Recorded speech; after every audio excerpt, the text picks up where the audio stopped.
Hello. Alright, let's try this again. Alright, what's up YouTube? Welcome to Everyday Autism. I'm Jared. I'm Val. We're from Southwest Florida. Before we introduce you guys to our 4-year-old autistic son Cameron, I just want to go through a few things about the channel. So why are we doing it? When we first got our diagnosis, it might sound weird, but one of the first things I did was look to YouTube. Not only get information, but kind of see other families going through the same thing. It just helps when you see other people going through stuff. What I found, there wasn't a whole lot out there. You never know who's gonna see this kind of stuff, who's gonna lay eyes on it. And if this raises awareness, if this reaches people, I don't know, I feel like the more content that's out there, the more you get to see it for yourself, the less shocking it might be when you run across a similar family in public, the less stares we might get when our autistic child has a tantrum in public.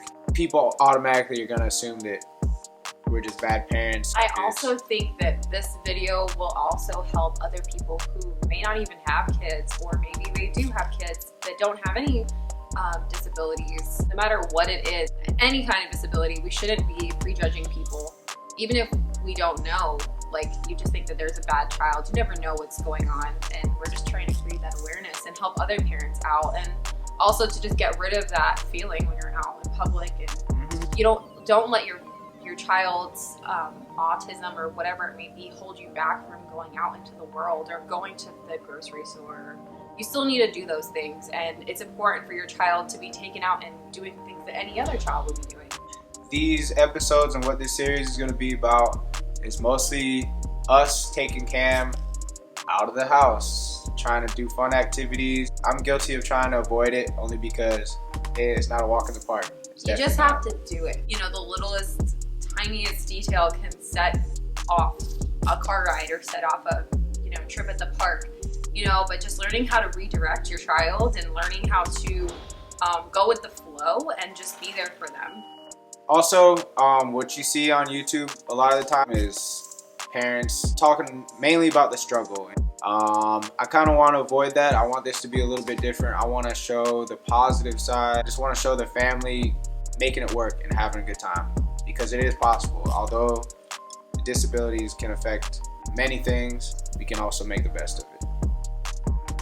Where we'll be going for episodes. So, to be honest, I think episode 1, we want to play it safe and just go to the park, somewhere we're kind of familiar with. Well, this was episode 1.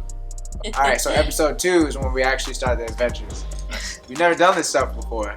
So yeah, we're going to go to places like the park. We're going to go to places like the beach maybe, or the aquarium, Disney. I don't know. So starting out with our channel, we're just going to try to be really consistent and post every 2 weeks. So these videos are going to be for anybody that is questioning a diagnosis, somebody that has kids with autism or a child with autism.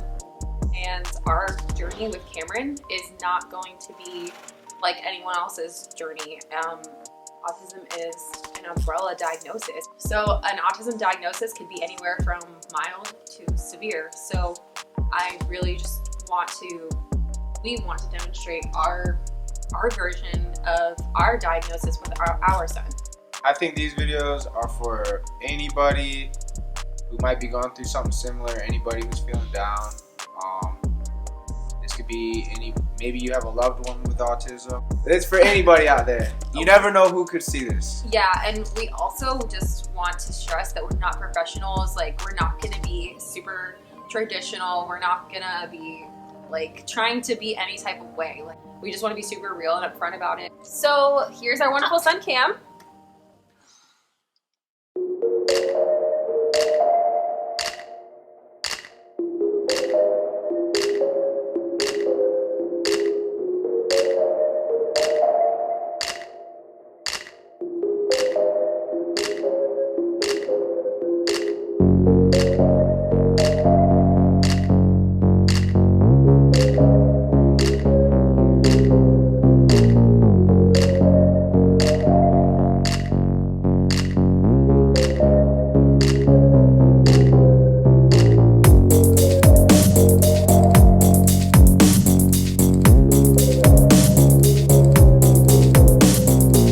Both worked at Buffalo Wild Wings together.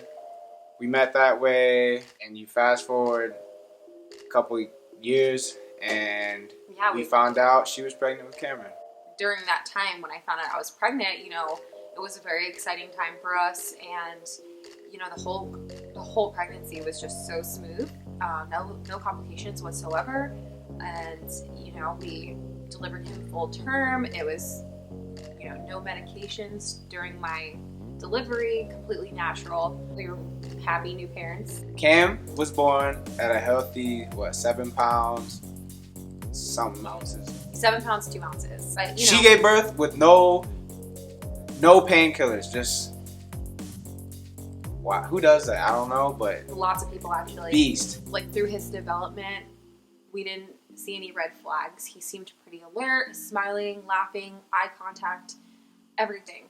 And after about, you know, we went to his 18-month checkup, and he wasn't doing a lot of the things he was supposed to be doing according to the MCHAT, which is the questionnaire we get here in Florida. It's basically a screening, and it's just like 10 questions about normal things. Does your child bring a book up to you? Does your child smile at you? Does your child point? He was 18 months at this point, and he wasn't bringing up a favorite book to read to me.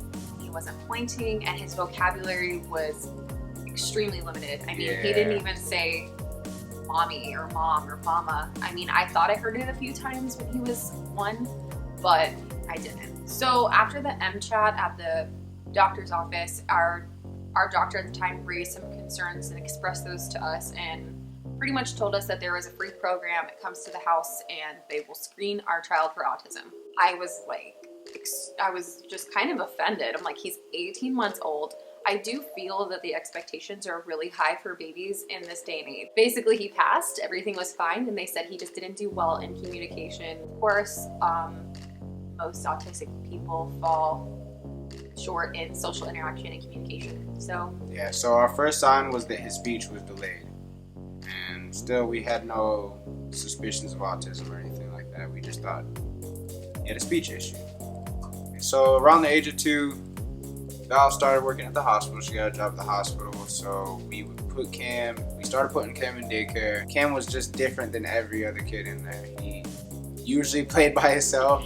He was in his own world. You couldn't bother him to take interest in whatever you were doing. Your red flags raised as a parent. You're like, okay, like what's going on? But we also want to think so badly that there's nothing wrong. That's like the worst thing for your child, right? Ignoring how you really feel. And at that time, I started just feeling all those feelings again. Like, is there something going on? Right, so around this time, the question was definitely in the back of our minds. Probably a lot, probably all the time. Ance our pediatrician told us everything was fine, and you know, he started to build up that vocabulary, we kind of thought everything was okay again. We decided to have another baby, and this time everything was a little different. I had a scare at 11 weeks. So we had Raiden, our second son, early. He came at 28 weeks. So 3 months early. He weighed 2 pounds 9 ounces, correct? Yeah. 2 pounds 9 ounces. He was a little tiny thing. We ended up staying in the NICU for 69 days. We have one baby in the NICU. We have one that we know we need to really move forward and see what's going on. But fast forward, we ended up getting a diagnosis from a neurologist that he does have mild autism. Our neurologist actually gave us a referral and gave us like certain prescriptions to go get blood work done, to do all of these things. We ended up going just to occupational therapy and speech therapy for Cameron. And then the neurologist also gave us a referral to the school board, which helped us get placed into like a ESE program for preschoolers. At the time he was 3. He was going to occupational therapy like 2 or 3 times a week. And then he started speech therapy as well, 2 times a week.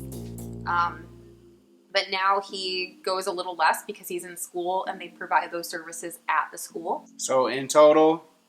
In total what? How many therapy sessions a week? It was about 4 and now he goes 3 times a week. It should be a little more than that, but because he's in school now and they provide those services, it's more like he's in therapy 5-6 times a week. Because we do go on the weekend too. This is what we opted to do. This isn't what anyone else has to do. She's came a long way, and I couldn't recommend therapy more. Sure. So this is gonna be our serious video. I think from here on out, we're gonna try to have a little more fun with it, but we had to get serious just to explain everything. So, as much as we expressed our grievances and aired them out, at the same time, we know we're very fortunate. There's plenty of families out there that are going through real struggles. Our on obstacles, the scale of struggles, I think ours is just very minuscule to some of the struggles out there. Yes, so go ahead and like our video if you liked it and subscribe to our channel.